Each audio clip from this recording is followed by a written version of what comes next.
नमस्कार साथियों, स्वागत है आप सभी का अंकित इंस्पायर्स इंडिया पर। मैं हूं अंकित अवस्थी। चर्चा अयतुल्ला अल खamenei की अंतिम यात्रा की। इनकी अंतिम यात्रा जिसे ईरान एक शक्ति प्रदर्शन की तरह से दुनिया के सामने लाने का प्रयास कर रहा था। कल यानी कि 3 जुलाई से यह कार्यक्रम शुरू हो चुका है। उनकी अंतिम यात्रा में दुनिया भर के राजनेताओं को आमंत्रित किया गया। इस पूरे कार्यक्रम में बहुत सारे राष्ट्र अध्यक्ष पहुंचकर श्रद्धांजलि भी दिए। संख्या पर गौर करें तो लगभग 100 से अधिक विदेशी डेलीगेशन अब तक श्रद्धांजलि देने पहुंच चुके हैं, लेकिन हेडलाइन किसी बड़े वर्ल्ड लीडर के ना पहुंचने की बनी है। मतलब ना भारत से, ना चीन से, ना रशिया से कोई भी वर्ल्ड लीडर यहां नहीं पहुंचा। आज के सत्र में कारण भी जानेंगे।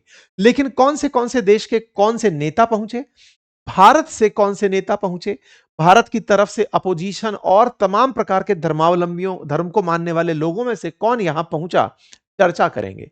लेकिन इस बीच में ट्रंप का एक ऐसा बयान जिसने इस पूरे कार्यक्रम की मजाक बना दी। बयान कि हमने ईरान को 1 हफ्ते की छुट्टी दी है, they are on a week off, कि उन्हें हम अभी गोला नहीं मारेंगे। लेकिन इनके इतना कहने के बावजूद भी इनका डर खत्म नहीं हुआ है।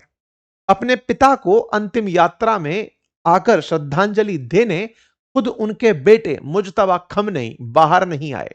यह वर्ल्ड मीडिया के अंदर एक बड़ी चर्चा बनी। वर्ल्ड मीडिया में चर्चा इस बात की भी बनी कि जो पूरी दुनिया में ईरान का साथ होने का दावा कर रहे थे, वो इस शांति काल में भी नहीं पहुंचे। इसका क्या हुआ? मुज्तबा खamenei क्या वाकई में डर गए हैं या कोई और स्ट्रेटजी है? आज के सत्र में चर्चा करेंगे। क्योंकि दुनिया भर के राजनेता यहां पहुंचे, लेकिन वर्ल्ड लीडर्स में जिन पर निगाहें थी, कोई नहीं पहुंचा। ऐसे में यूएस इजराइल क्या वाकई में इस बहाने मुज्तबा खamenei के बाहर आने का इंतजार कर रहे हैं? आइए आज के सत्र में चर्चा करते हैं। क्योंकि ये जो तस्वीरें आपके सामने हैं, जिस तरह की हेडलाइंस आपके सामने बन रही हैं, ये दर्शाती हैं कि ये कार्यक्रम इन्होंने एक प्रकार से इस युद्ध के अंदर अपनी विजय के रूप में, ईरान में अयतुल्ला अल खamenei को शहीद के रूप में स्थापित करने के रूप में कार्यक्रम के अंदर व्यक्त की थी। कुछ इस प्रकार से इनके ताबूतों को रखा गया था। कुछ इस प्रकार से यहां पर राष्ट्राध्यक्ष के सामने ईरान के तमाम टॉप लीडर्स आकर के रोते हुए, श्रद्धांजलि अर्पित करते हुए दिखाई दिए। खुद पजेश्कियन जो राष्ट्रपति हैं, वो यहां पर अश्रुपूरित श्रद्धांजलि देते दिखाई दिए। गालिबाफ का रोते हुए वीडियो सामने निकल कर आया। अरागची चिंतित मुद्रा में नजर आए। तमाम इस प्रकार का फेयरवेल था, जिस फेयरवेल को मीडिया ने रिपोर्ट किया। तमाम ये वो टॉप लीडर्स हैं जो इस समय ईरान को चला रहे हैं। इन सब के चेहरे उतरे हुए हैं और इस अंतिम यात्रा को इसी प्रकार का ट्रिब्यूट देने deputy prime minister from Thailand, Medvedev from Russia, इसी प्रकार से ओमान से एक प्रेसिडेंशियल ग्रुप आता है, लेकिन वो प्रेसिडेंट नहीं थे, यानी कि एक पर्टिकुलर समूह के लीडर आते हैं। टर्की से वाइस प्रेसिडेंट आते हैं। कांगो से फॉरेन मिनिस्टर आते हैं। यानी कि कोई भी वर्ल्ड लीडर प्रमुखता से नहीं आया। उन्होंने अपने अपने रिप्रेजेंटेटिव यहां पर भेज दिए, इंक्लूडिंग अफगानिस्तान, किर्गिस्तान, ये तमाम, कुर्दिस्तान को, उज्बेकिस्तान, इन सब तरह से लोग यहां पर रिप्रेजेंटेटिव बनकर पहुंचे। ये उन सब की कुछ तस्वीरें हैं जो ईरान के अंदर डली हुई हैं। इवन सऊदी अरब से भी फॉरेन मिनिस्टर एंड उनके साथ एक प्रॉपर डेलीगेशन यहां पर पहुंचता है और पहुंच करके सऊदी का डेप्यूटी फॉरेन मिनिस्टर यहां पर राइट अप लिखते हुए मिलता है। इसी प्रकार से अफ्रीका से भी कुछ रिप्रेजेंटेटिव्स यहां पर दिखाई पड़ते हैं, इंक्लूडिंग दिस, जो इराक की राजधानी बगदाद है, वहां पर प्रॉपर फ्यूनरल के कार्यक्रम के दौरान ऑफिसेस को बंद रखा गया है। महिलाओं का एक समूह जो छात्राएं हैं, दुनिया भर से आई हुई हैं, उनके द्वारा भी इस प्रकार की श्रद्धांजलि देते हुए तस्वीरें निकल कर आई। इसी बीच में सबसे रोचक पाकिस्तान का प्रतिनिधिमंडल था, जिसमें आसिम मुनीर प्राइम मिनिस्टर, तमाम लोग यहां पर बिल्कुल डेकोरेटेड तरीके से एक आर्मी बैंड के साथ यहां पर श्रद्धांजलि अर्पित करते हुए दिखाई दिए। इस फ्यूनरल के अंदर अपनी तरफ से जो मार्टियर लीडर हैं ईरान के, उन्हें यहां पर श्रद्धा सुमन अर्पित करते हुए दिखाई दिए।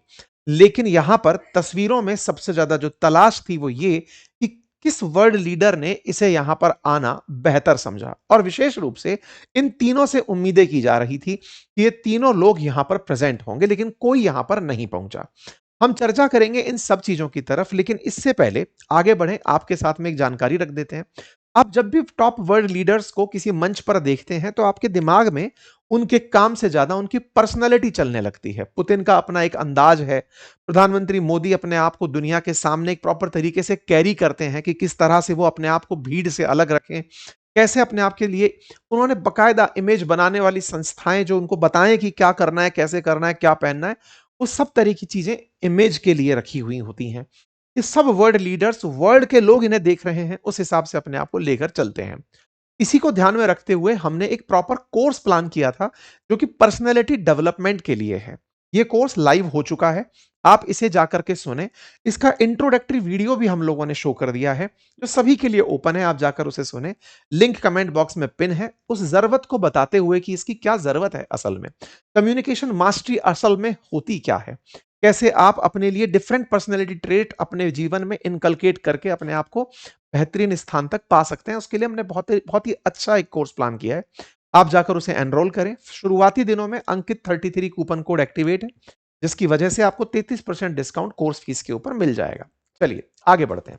सबसे पहले चर्चा करते हैं चाइना की, कि शी जिनपिंग कहां गए, शी जिनपिंग क्यों नहीं आए। तो कारण निकल के आया कि चीन ने भले ही ईरान के साथ बहुत सारे मोर्चों पर व्यवहार बना के रखा हुआ हो, लेकिन चाइना ईरान की कीमत पर गल्फ के देशों को नहीं छोड़ना चाहता। भले ही सऊदी हो, सऊदी के साथ ईरान का चाइना का जो व्यापार है वो $17.7 बिलियन का है। व्यापार भले ही ज्यादा ना हो, लेकिन गल्फ में अपनी पकड़ भविष्य के बाजार के रूप में चाइना देखता है। आपको जानकर आश्चर्य होगा कि चाइना का यूएई के साथ जो व्यापार है वो $111 बिलियन का है, जो कि इन गल्फ कंट्रीज में सबसे ज्यादा है। साथ में 2030 तक $300 बिलियन का व्यापार करने का लक्ष्य है।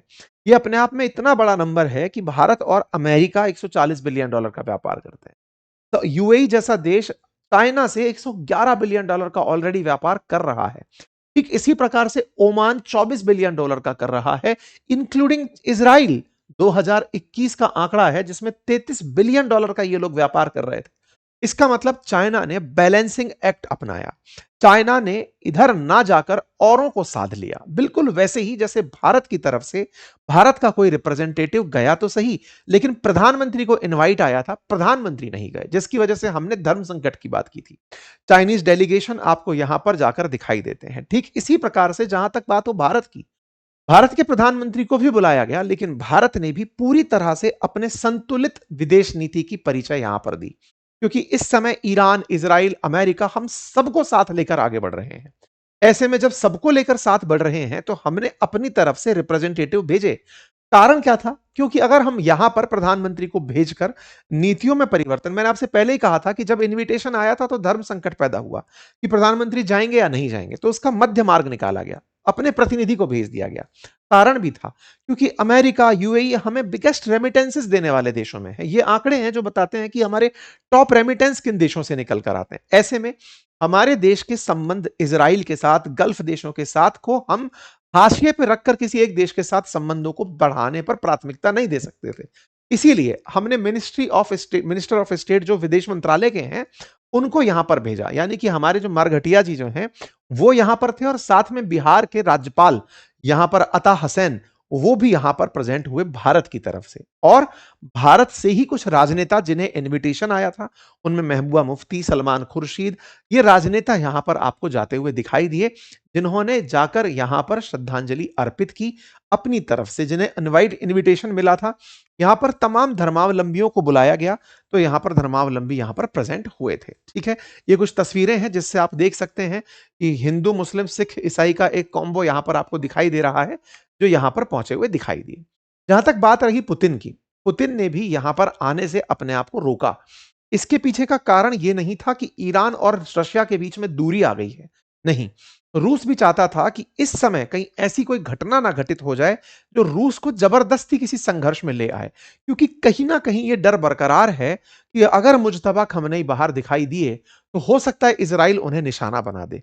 इजराइल को दुनिया का डर नहीं है। हो सकता है कि इस दौर में भले ही आईआरजीसी ने इजराइल को खूब सारी धमकियां दी हों, लेकिन इसके बावजूद भी इजराइल बिना कुछ देरी किए मुज्तबा खमनेई को निशाना बना सकता है। और अगर इजराइल ऐसा कुछ करता है और वो रशिया की प्रेजेंस में करता है, तो ऑब्लाइज होना होगा फिर रूस को युद्ध के लिए, जो फिलहाल इस तरह की स्थिति हैंडल करने की स्थिति में नहीं है।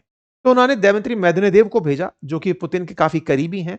जब पुतिन प्रधानमंत्री हुए थे तब वो राष्ट्रपति हुए, राष्ट्रपति थे तब प्रधानमंत्री। उन्हें इन्होंने यहां पर भेजा और अपने रिप्रेजेंटेटिव के रूप में वो यहां पर प्रेजेंट हुए। जहां तक बात हो इजराइल की कि क्या इजराइल ऐसा कुछ प्लान कर रहा था क्या? देखिए, मीडिया रिपोर्ट्स यूएस की तरफ से ऐसे निकल कर आई। यूएस ऑफिशियल्स का यह मानना था कि जो ईरान के नेगोशिएटर्स थे ना, जो गालिबाफ और अरागची जाकर स्विट्जरलैंड के अंदर बातचीत करने गए थे, हमें पाकिस्तान की मध्यस्थता के साथ अमेरिका से, उनको भी मारने का ईरान ने प्लान इजराइल ने प्लान किया था। एक दिन कुछ कुछ दिन पहले खबर निकली थी कि इजराइल आसिम मुनीर को मारने का प्लान कर रहा है। फिर खबर निकल कर आती है उन्हें भी मारने का प्लान किया जा रहा है। मतलब यह है कि यह खबर पक्की है कि इजराइल ने पहले भी उन लीडर्स को टारगेट किया है जो मध्यस्थता की राह पर आगे बढ़े, क्योंकि इजराइल ये जानता है कि अगर शांति रही तो इजराइल का अस्तित्व खत्म हो जाएगा, क्योंकि ईरान बड़ा बनकर निकलेगा और ईरान का बड़ा होना इजराइल के इस युद्ध में एंटर करने को फेलियर के रूप में दिखाता है।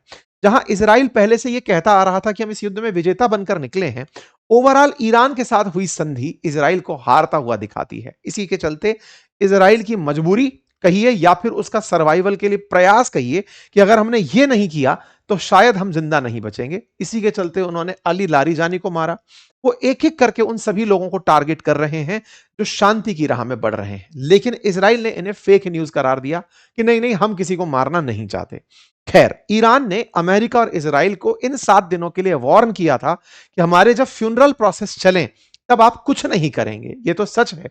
लेकिन इन पर चूंकि यकीन नहीं है तो मुज्तबा खमनी खुद भी बाहर निकलकर नहीं आए। लेकिन ट्रंप ने अपनी तरफ से कहा कि हमने उन्हें 1 हफ्ते का ऑफ दिया है, जैसे छुट्टी नहीं देते हैं कि जाओ तुम्हारे ऊपर हमला नहीं करेंगे, एक वीक ऑफ दिया है। ट्रंप इस बात को बोलकर ईरान के इस फ्यूनरल कार्यक्रम की, मतलब एक तरह से कहिए अप्रत्यक्ष रूप से मजाक बनते हुए मीडिया के सामने दिखाई दिए। उन्होंने कहा कि हम अच्छे हैं इसलिए उनको 1 हफ्ते की छुट्टी दे दी है। लेकिन इसके बावजूद भी सिक्योरिटी थ्रेट्स अपनी जगह हैं। मीडिया में मीम्स इस प्रकार के चल रहे हैं कि मुज्तबा का तो कार्टून बनाकर ले जाया जा रहा है। कार्टून गत्तों से बना हुआ जो मतलब जो स्ट्रक्चर है, उससे श्रद्धांजलि दिलवाई जा रही है। ये एआई जनित वीडियो इस तरीके से दिखाया जा रहा है। एक और तस्वीर यहां पर आई, क्योंकि इस फ्यूनरल कार्यक्रम में वो लोग भी दिखाई दिए जो सामान्यतः नहीं दिखाई देते, जैसे एयरफोर्स चीफ माजिद मौसवी शनिवार के दिन यहां पर दिखाई दिए। इनका दिखना कभी कभार दिखने जैसा दिखता है, ये दिखाई दिए। ये अपने आप में एक प्रकार से इजराइल के लिए अपॉर्चुनिटी है कि वो इन्हें कैसे नोटिस कर रहा है। जनता की बात हो जाए तो आज इनके अंतिम यात्रा में जो शरीर है, इनका पार्थिव देह जो है, उसको आम जन के लिए खोल दिया गया देखने के लिए कि वो पहुंचे और श्रद्धांजलि दें। 1 करोड़ से अधिक लोगों को यहां पर होने की उम्मीद की जा रही है। इधर उधर से आए हुए लोगों के लिए ट्रेन की सुविधा की गई है। आसपास के शहरों में स्कूल्स के कमरे खुलवा दिए गए हैं कि अगर कोई दूर से आए तो उसे रहने की कोई अव्यवस्था ना हो। होटल्स के किरायों को आधा कर दिया गया है ताकि किसी को भी रहने में असुविधा ना हो। इस प्रकार से पब्लिक के अंदर पब्लिक मॉर्निंग चल रही है और लोग यहां पर पहुंच करके श्रद्धांजलि देने बड़ी संख्या में पहुंच रहे हैं। लेकिन जो लोग पहुंच रहे हैं वो अपने हाथ में एक लाल झंडा लेकर पहुंच रहे हैं। लाल झंडा असल में एक प्रतिक्रिया का प्रतीक माना जाता है कि हम गुस्से में हैं, हम विरोध करना चाहते हैं। ये लाल झंडा असल में ईरान को अमेरिका के विरोध में खड़ा करने के लिए कि आप जाइए और इनके साथ बदला लीजिए। असल में ये जितने भी लोग हैं, इनमें डेथ टू अमेरिका की चैंटिंग करते हुए भी लोग दिखाई दे रहे हैं, यानी कि अमेरिका मुर्दाबाद। ट्रंप को निशाना बनाते हुए झंडे यहां पर दिखाई दे रहे हैं। लोग रोते हुए आखिरी यात्रा में है। ट्रंप को किल करने का यहां पर मैसेज लहराया जा रहा है कि हमें ट्रंप को मारना चाहिए, रिवेंज लेना चाहिए। इस तरह से जनता जो यहां पर प्रेजेंट है वो अपने इमोशंस को व्यक्त करती हुई दिखाई दे रही है। देयर विल बी ब्लड, इस तरीके से लोग अपने हाथ में पोस्टर्स लहरा रहे हैं। कुल मिलाकर ईरानी सरकार को उन लोगों के खिलाफ कार्रवाई करने की ये लोग मांग कर रहे हैं जिन्होंने सुप्रीम लीडर की हत्या की। यहां पर महिलाएं पुरुष इस सिंबॉलिक प्रेजेंटेशन में प्रेजेंट हैं। ईरान की महिलाएं जिनके बारे में अमेरिका बार बार ये कहता रहा कि ये सब लोग बुर्के से परेशान हो गए हैं, हिजाब से परेशान हो गए हैं, बाहर आना चाहते हैं, महिलाएं ही सबसे बड़ी संख्या में सुप्रीम लीडर को श्रद्धांजलि देने के लिए बाहर आई हुई दिखती हैं और वो बार बार रिवेंज की मांग करती हुई दिखाई पड़ती हैं। ये तस्वीरें इस बात की बयान करती हैं। हर जगह लाल झंडा, यानी कि ईरान बदला ले, इस बात की मांग करते हुए लोग यहां पर दिखाई दिए हैं। कुल मिलाकर के अमेरिका और ईरान की इस जंग में ईरान ने जो शांति करके पाया, समझौता करके पाया, वो उसकी अपने आप में एक बड़ी जीत है। साथ ही साथ ईरान के द्वारा इस फ्यूनरल कार्यक्रम को एक ऐतिहासिक त्योहार की तरह से सेलिब्रेट करना फिर से दुनिया को एक संदेश है कि हमने उन्हें शहीद का दर्जा दे दिया है और दुनिया इसे स्वीकार करने के लिए इधर-उधर से चलकर आ रही है। खैर, इस अंतिम संस्कार के पूरा हो जाने के बाद ईरान अमेरिका की फिर से वार्ता शुरू होगी और इस बीच में एक बार इनके पार्थिव शरीर को इराक ले जाने का भी प्लान है, क्योंकि इराक के अंदर नजफ और करबला में सार्वजनिक अंतिम यात्राएं निकाली जानी है, क्योंकि नजफ में इमाम अली दरगाह है और करबला में इमाम हुसैन और उनके सौतेले भाई अब्बास की दरगाह है, जो शिया मुसलमानों के सबसे पवित्र स्थलों में से गिनी जाती है। तो इस प्रकार की कुछ प्लानिंग यहां पर अभी और है। जो भी अपडेट होते हैं आप तक उन्हें लेकर पहुंचा जाएगा। फिलहाल के लिए इतना ही। जानकारी पसंद आई हो तो अपने साथियों के साथ इसे अवश्य साझा करें। चैनल पर नए हैं तो सब्सक्राइब करें और जो कोर्स हम आपके लिए लेकर आ चुके हैं उसका लिंक कमेंट बॉक्स में पिन है। इंट्रोडक्टरी वीडियो आपके लिए साझा किया जा चुका है, जाकर उसे एनरोल कीजिए। 33% डिस्काउंट का लाभ लीजिए और पर्सनैलिटी में 1x 2x जो भी आप ग्रोथ देख सकते हैं वो नोटिस कीजिए। धन्यवाद।